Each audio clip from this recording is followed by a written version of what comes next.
Whispers from the morgue. I used to believe the dead couldn't speak, that their secrets were locked behind silent lips and cold flesh.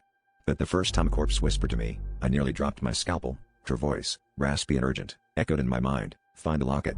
No one warned me that truth could bleed through the boundary between life and death, or that following these whispers would put my own life in jeopardy. I kept it to myself, thinking grief or exhaustion were playing tricks, but the voices grew louder with each new arrival on my table. I worked the night shift at the city morgue, where shadows drape over metal drawers like mourning veils.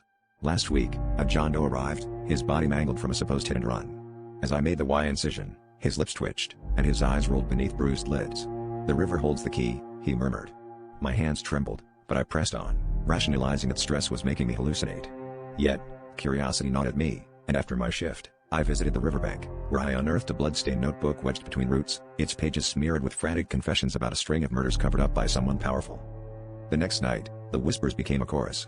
Every victim told a fragment of the story: a judge, a police officer, a name that made my stomach drop, Dr. Harlan, my own supervisor. The dead urged me to expose the truth, their voices blending into a relentless symphony of pleading and warning.